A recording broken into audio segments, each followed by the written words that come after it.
Bulan 2 Saiba Tolu FM, Enaban 2 Raki-Raki. Bula FM Namban 2 Inosor. Go etabo ke boto kola sa Bula FM nga. Bula FM Namban 2 Korbu. Bula FM Namban 2 Sawa. Bula FM Namban 2 Lotoka. Bula. Namban 2 ng Bula FM memba. Bula FM Namban 2 NSR in Singapore. Oto talita ka warong ng Bula FM Lotoka. Ali akar warong Bula FM Namban 2 NSR.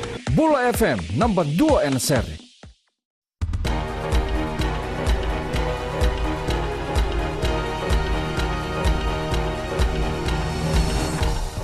Ni sambula sai koyongona Vakaleleka ni nonda itukutuku.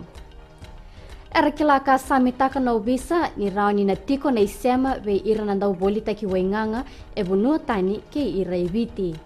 Goe salmuria tiko na kena mai kune e vida na wainganga ni vei baka mateni taki e na nduana vale mai nandi.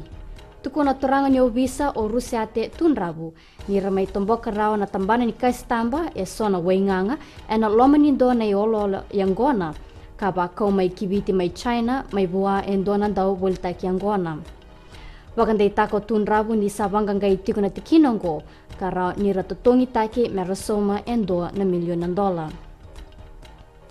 Wakarai taka o Williame Bulewa na ibuki-buki ni komisina ni benua ni vei bakandondonu taki ni mai tumbutiko na Kenre wili-wili na itambangone kara Zuriani e na Boroki ni lawa. E sobe ira na itambangone yongo e toka na nonra yang baki ni bula e na tin katolu. E sa kere-kere tiko na tambadaka-daka ni vei bakandondonu taki kena lotu na benua kena vei bubale mera daka-daka bata e na kena bakalutui na wili-wili ni tambangone kara Boroka tiko na lawa.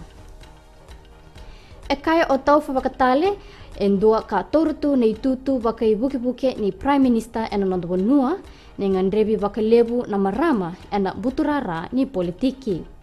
E baka mbauta o bakatale ni rao ni baka ndeitaki na tikinongo ena nonra mbudina bata na marama mendona nonra i songo-songo baka politiki mer baka itabi ena veindingi-dingi ena embaki ongo.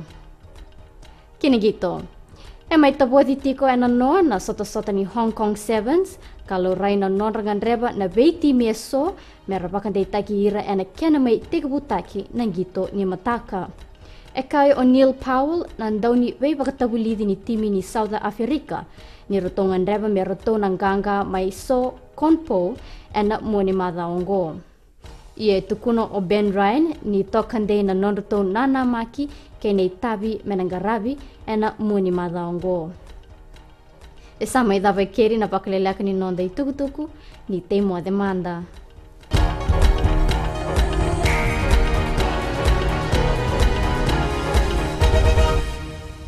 Ito isingata kung talita na parongan na radio fijuan na station yalmutua. Ako na koro na talita. Mandau talita gini na parongan radio fijuan. Kitongo isu untuk talita na parongan na radio fijuan station yalmutua. Keto talita ka na Radio Fiji 1. Na Radio Fiji 1 and daw talita kita nga Singapore. Station ni Matino Binatia na Radio Fiji 1 Kongkong Bayan. Na Radio Fiji 1 nandu mai biti na bonga ni BNN.